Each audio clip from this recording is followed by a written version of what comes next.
सभी विद्यार्थियों, आप सभी का इस चैनल में स्वागत है। तो आज के वीडियो में हम लेकर के आए हैं कक्षा 10वीं के अध्याय 2 के कुछ प्रश्न उत्तर, जो कि इतिहास का अध्याय है, भारत में राष्ट्रवाद का उदय। तो इसके कुछ क्वेश्चन आंसर है। तो इसमें देखिए कि खिलाफत आंदोलन किसे कहा जाता है।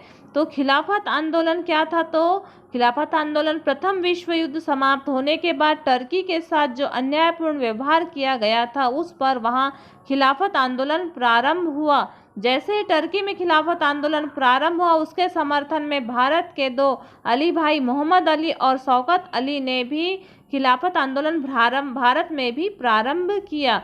यह आंदोलन में कुछ कांग्रेस नेताओं ने और मुस्लिम समुदाय ने भाग लिया। यह आंदोलन जब तक टर्की में चला, तब तक यह आंदोलन भारत में भी चला। टर्की में जिस दिन यह आंदोलन फीका पड़ा, भारत में भी यह आंदोलन फीका पड़ गया। ये हो गया आपका खिलाफत आंदोलन। अगला प्रश्न आता है, असहयोग आंदोलन क्या था? तो असहयोग आंदोलन का मतलब है कांग्रेस ने 1920 में गांधी जी के नेतृत्व में असहयोग का नया आंदोलन प्रारंभ किया, और यह आंदोलन जलियांवाला बाग हत्याकांड, रॉलेट एक्ट के विरोध में और ब्रिटिश सरकार की वादा खिलाफी के विरोध में यह आंदोलन स्वराज्य की प्राप्ति के लिए प्रारंभ किया गया था। असहयोग मतलब जो अंग्रेजी साम्राज्य है उसका सहयोग नहीं करना और उसकी किसी भी चीज़ों का उपयोग न करके उसका बहिष्कार करना था।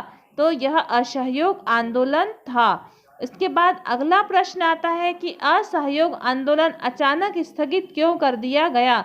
तो असहयोग आंदोलन अचानक स्थगित इसीलिए किया गया, देखिए कि 5 फरवरी 1922 को गोरखपुर उत्तर प्रदेश के निकट चौरी चौरा नामक स्थान पर पुलिस ने भीड़ पर गोली चलाई, और गोलियां जब तक चलाई गई, जब तक पुलिस वालों के पास गोली बारूद रहे तो गोलियां चलाई, और बाद में पुलिस जनों ने अपने आप को थाने के अंदर बंद कर दिया। प्रश्न हम देखते हैं कि असहयोग आंदोलन अचानक क्यों स्थगित कर दिया गया।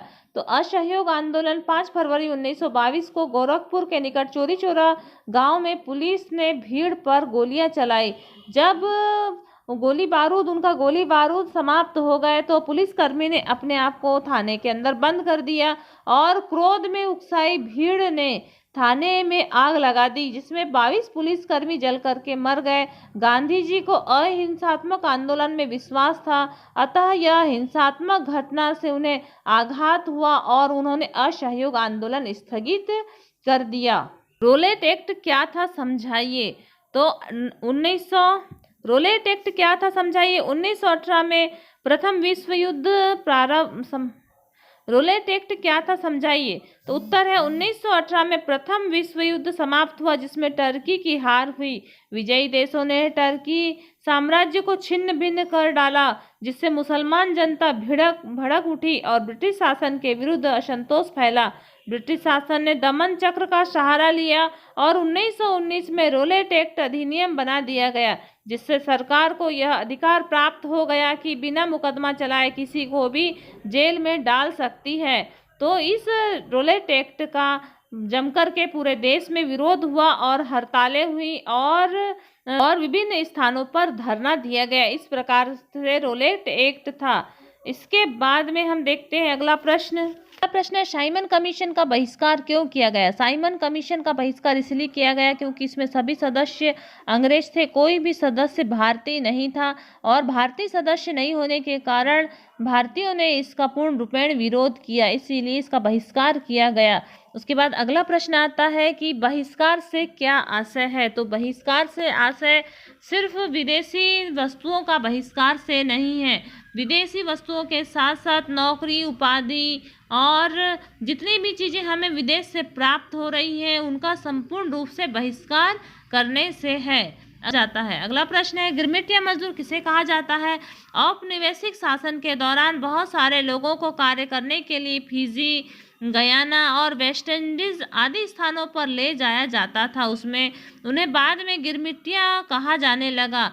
इनमें एक एग्रीमेंट के तहत ले जाया जाता था। बाद में इसी एग्रीमेंट को वे मजदूर गिरमिटिया कहने लगे, जिससे आगे चलकर इन मजदूरों को गिरमिटिया मजदूर कहा जाने लगा। बारदौली सत्याग्रह के बारे में बताइए। तो बारदौली सत्याग्रह 1928 में वल्लभ भाई पटेल और गांधी जी के नेतृत्व में गुजरात के बारदौली तालुके में किसान आंदोलन का नेतृत्व किया, जो कि भू राजस्व को बढ़ाने के खिलाफ था। यह आंदोलन सत्याग्रह के नाम से जाना जाता है। यह आंदोलन वल्लभ भाई पटेल के समक्ष नेतृत्व के तहत सफल रहा। इस संघर्ष का प्रचार व्यापक रूप से हुआ और इसे भारत के विभिन्न हिस्सों में अत्यधिक सहानुभूति प्राप्त हुई। अगला प्रश्न है, जलियांवाला बाग हत्याकांड किसे कहा जाता है? तो जलियांवाला बाग हत्याकांड 10 अप्रैल 1919 को अमृतसर नगर का शासन सैनिक अधिकारों के हाथ में सौंप दिया गया। जनरल डायर ने घोषणा कर दी कि किसी भी प्रकार की सभा आदि नगर में न होगी, अर्थात मार्शल लॉ घोषित किया गया। 13 अप्रैल को अमृतसर की जनता ने एक विशाल सभा का आयोजन जलियांवाला बाग में किया, जब लगभग 10,000 लोग एकत्रित हो गए। जनरल डायर ने बिना किसी चेतावनी के जनसभा पर गोलियां की बौछार आरंभ कर दी। बाग से निकलने का केवल एक ही रास्ता था, जिसे सैनिक ने घेर रखा था, अतः कोई भी व्यक्ति बाग से बाहर नहीं निकल पाया। परिणाम स्वरूप 300 व्यक्ति मारे गए और लगभग 1200 लोग घायल हुए। पंजाब के इस हत्याकांड की देश भर में निंदा हुई। भारतीय जनता ब्रिटिश शासन की और भी विरोधी हो गई। अगला प्रश्न है, प्रथम विश्व युद्ध ने भारत में किस प्रकार की एक नई आर्थिक स्थिति पैदा की, स्पष्ट कीजिए।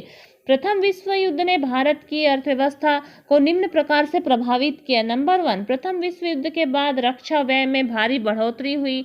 इस खर्चे की भरपाई करने के लिए युद्ध के नाम पर कर्जे लिए गए, करों में वृद्धि हुई, सीमा शुल्क बढ़ा दिया गया और आयकर शुरू किया गया। फिर नेक्स्ट पॉइंट है, युद्ध के दौरान कीमतें तेजी से बढ़ रही थी। 1913 से 1918 के बीच कीमतें 2 गुनी हो चुकी थी। इसके कारण आम लोगों की मुसीबतें बढ़ गई थी।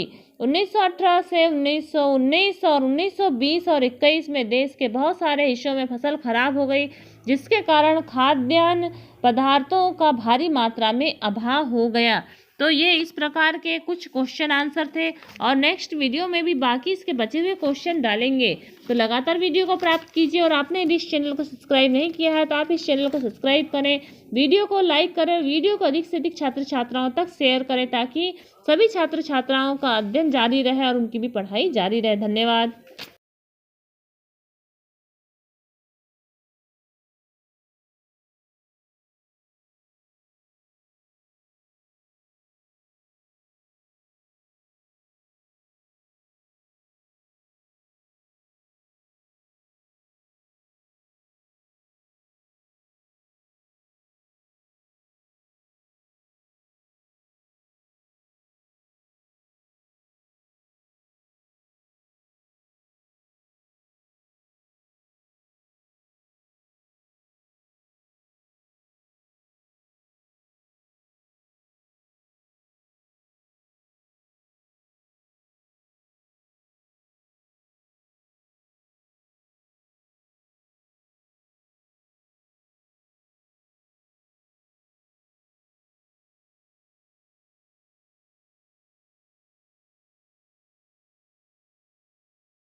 अगला